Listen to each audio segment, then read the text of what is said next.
আসসালামু আলাইকুম সবাইকে। আশা করি সবাই ভালো আছেন। আমি আজকে চরম লেভেলের উত্তেজিত। তার কারণ হচ্ছে আজকে রাতে হচ্ছে ডার্বি d'Italiaর রাত। আজকে বাংলাদেশ সময় রাত ১টা ৪৫-এ derby d'Italia Inter Milan versus Juventus match আছে। সেটার জন্য very very very extremely excited. But শুধুমাত্র ডার্বি d'Italia না, আজকে পুরো দিনটাই হচ্ছে ফুটবল প্রেমিক, ফুটবল সমর্থকদের জন্য একটা উৎসবের দিন। এবং এই উৎসব শুরু হবে বাংলাদেশ সময় রাত 10:30টায়। তার কারণ কি? কারণ হচ্ছে আজকে শুধু ইন্টার ভার্সেস ইউভেন্তুস না, আজকের এই ফুটবল উৎসব শুরু হবে আর একটা হিউজ লেভেলের একটা ম্যাচের মাধ্যমে, এবং সেটা হচ্ছে প্রিমিয়ার লিগের biggest rivalry, Manchester United versus Liverpool. সুতরাং যে যেখানে আছেন, যারা ফুটবল দেখেন, ফুটবল ফলো করেন, তো আজকে রাতের সমস্ত কাজ আপনারা স্থগিত রাখেন। রাত 10:30 10:30টার সময় টিভির সামনে বসে যান। একদম যতক্ষণ সজাগ থাকতে পারেন ততক্ষণ শুধু একটা পর একটা ম্যাচ দেখতে থাকবেন, কারণ শুরু হবে লিভারপুল ভার্সেস ম্যানচেস্টার ম্যাচের মাধ্যমে, আর রাতটা শেষ হবে বার্সেলোনা ভার্সেস অ্যাথলেটিক বিলবাও ম্যাচের মাধ্যমে, স্প্যানিশ সুপার কাপের ফাইনাল। তো আজকের এই ভিডিওটা মূলত এই তিনটা ম্যাচকে কেন্দ্র করেই, ক্রোনোলজিক্যাল অর্ডার অনুযায়ী, যেহেতু আজকের দিনের প্রথম বিগ ম্যাচ হচ্ছে লিভারপুল ভার্সেস ম্যানচেস্টার ইউনাইটেড, সুতরাং এই ম্যাচের মাধ্যমেই আমি আমার আলোচনা শুরু করতেছি। আবারও স্মরণ করিয়ে দিচ্ছি, বাংলাদেশ সময় রাত 10:30টার সময় শুরু হবে এই ম্যাচটা। আমরা সবাই অলরেডি জানি যে ম্যানচেস্টার ভার্সেস লিভারপুল এটা হচ্ছে ইংলিশ প্রিমিয়ার লিগের বিগেস্ট ইভেন্ট, বিগেস্ট ম্যাচ এবং বিগেস্ট রাইভালরি। এটা তো আছেই, এটা তো একটা সাইড আছে। তারপরে এই সিজনে এক্সট্রা একটা বিষয় অ্যাড হয়েছে, এবং সেটা হচ্ছে প্রিমিয়ার লিগ টাইটেলের রেস। স্যার অ্যালেক্স ফার্গুসনের রিটায়ারের পর থেকে এই প্রথম ম্যানচেস্টার সত্যিকার অর্থে লিগ টাইটেলের জন্য লড়াই করতেছে, এবং শুধু ম্যানচেস্টার লড়াই করতেছে তা না, তাদের সাথে তাদের বিগেস্ট রাইভাল লিভারপুলও আছে এই টাইটেল রেসে, এবং সিটি রাইভাল ম্যানচেস্টার সিটি তো আছেই। তো ম্যানচেস্টার এবং লিভারপুল দুইটা দলই 17টা করে ম্যাচ খেলছে, এবং এই মুহূর্তে পয়েন্ট টেবিলে ম্যানচেস্টার আছে প্রথম পজিশনে 36 পয়েন্ট নিয়ে, আর লিভারপুল আছে তৃতীয় পজিশনে 33 ম্যাচ নিয়ে। দুই জায়ান্টের মাঝখানে অবস্থান করতেছে লেইস্টার সিটি, যাদের 35 পয়েন্ট, বাট লেইস্টার সিটির একটা ম্যাচ বেশি আছে। সুতরাং পটেনশিয়ালি লিভারপুলকে সেকেন্ড দল হিসেবেও কনসিডার করা যায়। তো সেই দিক থেকে যদি আমরা চিন্তা করি, তাহলে আজকের ম্যাচটা হচ্ছে একদিকে প্রিমিয়ার লিগের ফার্স্ট ভার্সেস সেকেন্ড টিম, আর এক দিক থেকে রাইভালরি তো আছেই। তো বুঝতেই পারতেছেন আজকের এই ম্যাচটার গুরুত্ব এবং উত্তেজনা কোন পর্যায়ের এবং কোন লেভেলের। দুই দলের কারেন্ট ফর্মের কথা যদি চিন্তা করি, এই মুহূর্তে নিঃসন্দেহে ম্যানচেস্টার ইউনাইটেড লিভারপুল থেকে বেটার অবস্থায় আছে, কারণ তারা লাস্ট 5টা ম্যাচের 4টা ম্যাচই জিতছে এবং জাস্ট একটা ড্র করছে। আর অন্যদিকে লিভারপুল লাস্ট 5টা ম্যাচের মধ্যে একটা হারছে এবং 2টা ড্র করছে, আর মাত্র 2টা জিতছে। কিন্তু সব থেকে বড় অ্যালার্মিং যেই বিষয়টা, সেটা হচ্ছে লিভারপুল কিন্তু লাস্ট 3টা যে ম্যাচ খেলছে লিগে, তারা সেই 3টা ম্যাচে একটা গোলও স্কোর করতে পারে না।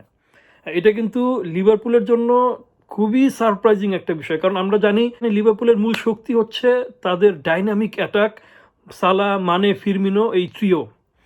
কিন্তু এই ট্রিও থাকা সত্ত্বেও, এবং প্রিমিয়ার লিগের বর্তমান টপ স্কোরার মোহাম্মদ সালাহ লিভারপুলে খেলা সত্ত্বেও, এই দলটা কিন্তু লাস্ট 3টা ম্যাচে 0 গোল স্কোর করছে। সুতরাং ফর্মের দিক থেকে দুইটা দল ফর্ম টোটালি অপোজিট অবস্থায় আছে। তো আজকের ম্যাচটা কাদের জন্য বেশি গুরুত্বপূর্ণ? আমি মনে করি ম্যানচেস্টার থেকে বেশি গুরুত্বপূর্ণ লিভারপুলের জন্য। তার প্রথম কারণ হচ্ছে অবভিয়াসলি তারা যেহেতু তৃতীয় পজিশনে আছে, সুতরাং জিতার জন্য যেই প্রেশারটা, এই প্রেশারটা লিভারপুলের উপরেই থাকবে। প্লাস আর একটা বড় বিষয় হচ্ছে, যেই কথাটা আমি একটু আগে বলছিলাম, যে লিভারপুল লাস্ট 3টা ম্যাচে গোল স্কোর করে নেয়, এবং 3টা ম্যাচের একটা ম্যাচ হারছে এবং 2টা ড্র করছে, অর্থাৎ তারা টানা 3টা ম্যাচ কিন্তু তারা জিতে নেয়।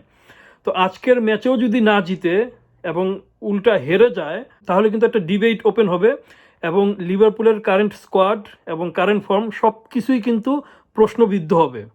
সুতরাং এই দিক থেকে আজকে ম্যাচ জয়ের যেই প্রেশারটা, এটা নিঃসন্দেহে ম্যানচেস্টার থেকে বেশি থাকবে লিভারপুলের উপরে। আর ম্যানচেস্টার যদি আজকের ম্যাচে জিততে পারে, তাহলে তারা একটা জানানি দিবে পুরো ইংল্যান্ডকে, পুরো প্রিমিয়ার লিগকে একটা জানানি দিবে যে আমরা এতদিন যা কিছু করছি কোনো কোইন্সিডেন্স না, আমরা এতদিন যা করছি এটা হচ্ছে আমাদের রিয়েল শক্তি, এবং আমরা সত্যিকার অর্থে এই প্রিমিয়ার লিগ জিতার জন্য আমরা খেলবো শেষ পর্যন্ত। নিউজ পেপারে দুই দলের সম্ভাব্য একাদশ যেটা দেখলাম, তাতে মনে হচ্ছে যে ম্যানচেস্টার ইউনাইটেড লাস্ট ম্যাচে যেই 4-2-3-1 ফরমেশনে খেলছিল ওই ফরমেশন নিয়েই মাঠে নামবে, এবং মনে হচ্ছে যে এই 4-2-3-1-এর মাধ্যমে সলশায়ার তার টিমের একটা ব্যালেন্স খুঁজে পাইছে। কারণ ডিফেন্সের সামনে পগবা এবং মাতিচের মতো ফিজিক্যালি স্ট্রং, দুইজনই 6 ফিটের উপরে লম্বা, এবং বিশেষ করে পগবা টেকনিক্যালি এক্সট্রাঅর্ডিনারি একটা প্লেয়ার। তো এইরকম দুইটা প্লেয়ার যখন ডিফেন্সের সামনে খাড়ায় তখন স্বাভাবিকভাবেই ডিফেন্স অনেক প্রোটেক্টেড থাকে মিডফিল্ড থেকে। আর ডিফেন্সের সামনে এরকম একটা দেয়াল থাকার কারণে যারা অ্যাটাকিং পজিশনে খেলে, ব্রুনো ফার্নান্দেস, রাশফোর্ড এবং মার্সিয়াল, তারা অনেকটা ফ্রিভাবে খেলতে পারে এবং অনেকটা ফ্রি মাইন্ডে খেলতে পারে। আর লিভারপুল বরাবরের মতো তারা আজকেও 4-3-3 পজিশনে খেলবে। আমরা জানি অলরেডি লিভারপুলের বেশ কিছু গুরুত্বপূর্ণ খেলোয়াড় ইনজুরিতে আছে, ভান ডাইক, জো গোমেজ, দিয়েগো জতা। তো এই দিক থেকে লিভারপুল কিছুটা আনলাকি।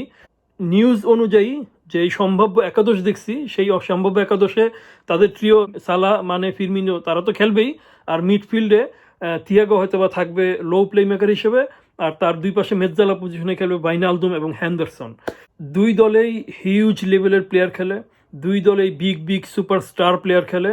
সুতরাং হিউজ লেভেলের এন্টারটেনিং একটা ফাইট দেখার জন্য আশা করতেছি।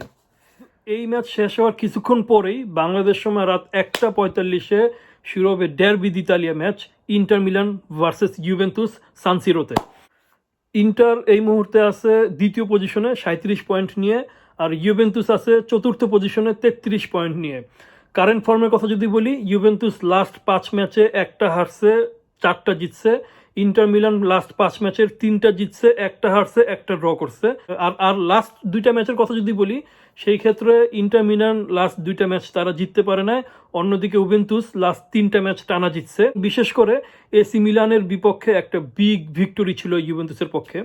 তো দুই দলের কারেন্ট ফর্মের কথা যদি বলি, তাহলে নিঃসন্দেহে ইউভেন্তুসের ফর্ম ইন্টার মিলানের ফর্ম থেকে বেটার মনে হচ্ছে। আর এই ম্যাচটা, আমি এই কথা বলতেছি না যে লিগের জন্য ডিসাইসিভ হবে, যে এমন না যে এই ম্যাচটা যারা জিতবে তারাই লিগ জিতে যাবে, অথবা এই ম্যাচ যারা হারবে তারা লিগ থেকে ছিটকে যাবে, তা কিন্তু তা না। কিন্তু ফাইনাল ম্যাচ না হইলেও দুই দলের জন্যই অনেক অনেক গুরুত্বপূর্ণ ম্যাচ। এই জন্য ফার্স্ট অফ অল ইউভেন্তুসের জন্য গুরুত্বপূর্ণ এই জন্য যে ইউভেন্তুস এই মুহূর্তে এসি মিলান থেকে 7 পয়েন্ট পিছানো আছে। ইউভেন্তুস যদি আজকের এই ম্যাচে হারে, তাহলে এই ডিফারেন্সটা পটেনশিয়ালি 10 পয়েন্ট হয়ে যেতে পারে যদি এসি মিলান ওই ম্যাচটা জিতে, এবং ইন্টারের সাথে পয়েন্টের গ্যাপ হইতে পারে 7 পয়েন্ট। আর যদি ইন্টার মিলান এই ম্যাচ হারে, তাহলে তাদের উপর একটা হিউজ প্রেশার পড়বে, এই জন্য যে তারা কিন্তু লাস্ট 2টা ম্যাচে মাত্র 1 পয়েন্ট অর্জন করছে। বিশেষ করে রোমার বিপক্ষে যেই জিতা ম্যাচ তারা ড্র করছে, এটার জন্য প্রচুর সমালোচনার মুখোমুখি হয়েছে কন্তে। সুতরাং এই ম্যাচেও যদি ইন্টার ভালো কোনো রেজাল্ট আনতে না পারে ঘরে, তাহলে সকলের সমালোচনা তো ইন্টারের জন্য থাকবেই, এবং মেন্টালিও তারা একটা চাপের মধ্যে পড়ে যাবে। কারণ এই মুহূর্তে ইউভেন্তুসের সঙ্গে ইন্টারের পয়েন্ট ব্যবধান হচ্ছে 4 পয়েন্ট, বাট ইন্টার যদি হারে, that means Juventus 3 point earn করবে। সো এই ক্ষেত্রে তাদের পয়েন্ট 33 থেকে হয়ে যাবে 36, মানে ইন্টার থেকে মাত্র 1 পয়েন্ট কম।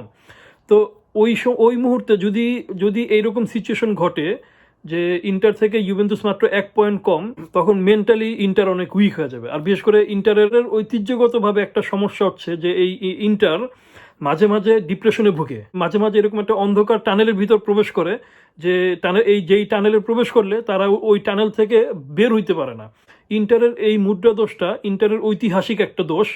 সুতরাং আজকের ম্যাচে যদি ইউভেন্তুসের বিপক্ষে ইন্টার রেজাল্ট বের করতে না পারে, তাহলে আমার আশঙ্কা হচ্ছে যে এরকম একটা অন্ধকার টানেলের ভিতর ইন্টার ঢুকবে, আর এই টানেল থেকে বের হওয়াটা খুব কঠিন হয়ে যাবে ইন্টারের জন্য।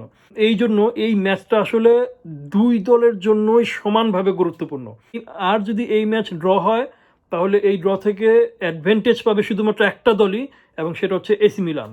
এবং আমি মনে করি এই ম্যাচটা যেই দল জিতবে, সেই দল এই সিজনে একদম লাস্ট ম্যাচ ডে পর্যন্ত লিগ জিতার জন্য ফাইট করবে। সুতরাং দুই দলের জন্য এটা একটা ভাইটাল ম্যাচ।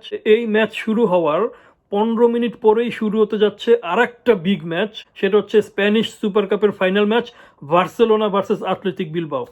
আনফর্চুনেটলি দুইটা ম্যাচের মধ্যে সময় ব্যবধান মাত্র 15 মিনিট, যার কারণে অনেকেই হয়তো বা দুইটা ম্যাচ দেখতে পারবে না। দুইটা ম্যাচের মধ্যে যে কোনো একটাকে বাছাই করতে হবে।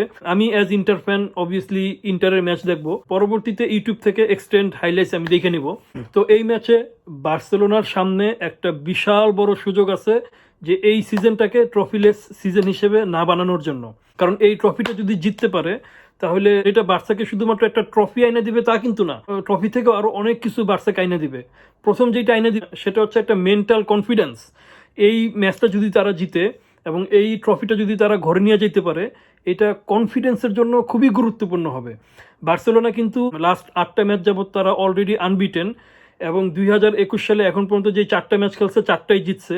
তো এই যে ধারাবাহিকতা আছে, এই ধারাবাহিকতার সঙ্গে যদি একটা ট্রফি অ্যাড হয় তাহলে তাদের যে কনফিডেন্স আছে এটা মারাত্মক আকারে বুস্ট করবে, যেইটা তাদের কাজে লাগবে লা লিগা এবং স্পেশালি চ্যাম্পিয়ন্স লিগের মতো টুর্নামেন্টে। এবং আজকের প্রতিপক্ষ অ্যাথলেটিক বিলবাও নিঃসন্দেহে বার্সার তুলনায় দুর্বল একটা টিম। তো সেই হিসেবে বার্সেলোনার আজকে একটা সুবর্ণ সুবর্ণ সুবর্ণ সুযোগ একটা ট্রফি দিয়ে এই মৌসুমটাকে, এই বছরটাকে শুরু করা এবং এই বছরটাকে সাজানো। তবে যদি তারা মনে করে যে অ্যাথলেটিক বিলবাওর বিপক্ষে 1.5 সপ্তাহ আগে 3-2 ম্যাচ তারা জিতছে, সুতরাং আজকেও বুঝি তাদের জন্য ইজি একটা ম্যাচ হইতে যাইতেছে, তাহলে সেটা হবে একটা বিশাল বড় ভুল। 1.5 সপ্তাহ আগে কি হয়েছে না হয়েছে ওই সব কিছু বার্সেলোনাকে আজকে ভুলে যেতে হবে। আজকে বার্সাকে মনে রাখতে হবে যে এটা আজকে একটা নিউ ম্যাচ এবং নিউ হিস্টোরি। আর এই ম্যাচের কথা যদি বলি তো আমার মনে হয় যে অ্যাথলেটিক বিলবাও রিয়াল মাদ্রিদের বিপক্ষে যে 4-4-2 ফরমেশনে খেলছিল সেই একই ফরমেশন নিয়ে খেলবে, এবং যেই প্রেসিং করে তারা মাদ্রিদকে হারাইছিল সেই একই ধরনের একটা ম্যাচ তারা আজকে খেলতে যাবে বার্সেলোনার বিপক্ষে। সুতরাং আজকের ম্যাচে ডিফেন্সকে এক্সট্রা অ্যাটেনশন নিয়ে খেলতে হবে, যাতে করে লিগের ম্যাচে ইনাকি উইলিয়ামস যেরকম 2 মিনিট পরে একটা পাসে গোল দিয়ে ফেলছিল কাউন্টার অ্যাটাকে, ওই ধরনের সিচুয়েশন যেন ক্রিয়েট না হয়। বার্সেলোনা গ্রানাদার বিপক্ষে যেরকম পাল্টা প্রেসিং করে খেলছে ওই রকম পাল্টা প্রেসিং করে খেলতে হবে অ্যাথলেটিক বিলবাওর বিপক্ষে, যাতে করে প্রেসিংয়ের কারণে অ্যাথলেটিক বিলবাও বল হারায় এবং ওই বল নিয়ে মেসি বাহিনী কাউন্টার করতে পারে। উল্টাটা যেন না হয়, যে অ্যাথলেটিক বিলবাওতে ইনাকি উইলিয়ামসের মতো সেরকম স্পিডের একটা খেলোয়াড় আছে, তো ইনাকি উইলিয়ামস যদি কাউন্টার অ্যাটাকে বল পায় তো সেটা কিন্তু ডেঞ্জারাস হবে বার্সার জন্য, কারণ বার্সেলোনার এরকম স্পিডি কোনো ডিফেন্ডার নাই যারা ইনাকি উইলিয়ামসকে 1 ভার্সেস 1 সিচুয়েশনে ট্যাকেল দিতে পারবে। আর রাউল গার্সিয়া মাদ্রিদের বিপক্ষে যেরকম লাস্ট 30 মিটার স্পেসে প্রেসিং ক্রিয়েট করছিল, আজকে হয়তো বা এরকম প্রেসিং ক্রিয়েট করবে বুস্কেটসের উপরে। তো বুস্কেটস অসাধারণ একটা প্লেয়ার এবং সে জানে কিভাবে প্রেসিং অ্যাভয়েড করতে হয়, কারণ প্রেসিং কিভাবে অ্যাভয়েড করতে হয় এটার জন্য বুস্কেটস হচ্ছে শুধুমাত্র বর্তমানেরই না, ইতিহাসেরও সেরা কয়েকজনের একজন। আর সামনে নিউজ অনুযায়ী যেটা দেখলাম যে লিওনেল মেসির আজকে খেলার কথা, মেসি, পেদ্রি এবং দে ইয়ং এই 3 জনের মধ্যে যে বোঝাপড়া লাস্ট কয়েক ম্যাচ যাবত দেখা গেছে, ওই বিষয়টা যদি আজকেও ক্লিক করতে পারে এবং অ্যাথলেটিক বিলবাওর যে প্রেসিং তারা করবে এই প্রেসিংটা যদি বুস্কেটস অ্যাভয়েড করতে পারে তাহলে আই থিঙ্ক আজকে বার্সেলোনা ম্যাচ জিততে পারে এবং একটা ট্রফি জিতে তাদের এই সিজনটা শুরু করতে পারে নতুন করে। তো দেখা যাক কি হয়। তো এই ছিল আজকের 3টা বিগ ম্যাচ নিয়ে আমার সামান্য কিছু কথা। সবাইকে ধন্যবাদ ভিডিওটি শেষ পর্যন্ত দেখার জন্য। যারা এখনও সাবস্ক্রাইব করেননি মনে করে সাবস্ক্রাইব করে নেবেন। সকলকেই ফুটবলের স্পেশাল শুভেচ্ছা রইল। ভালো থাকবেন সবাই। আল্লাহ হাফেজ।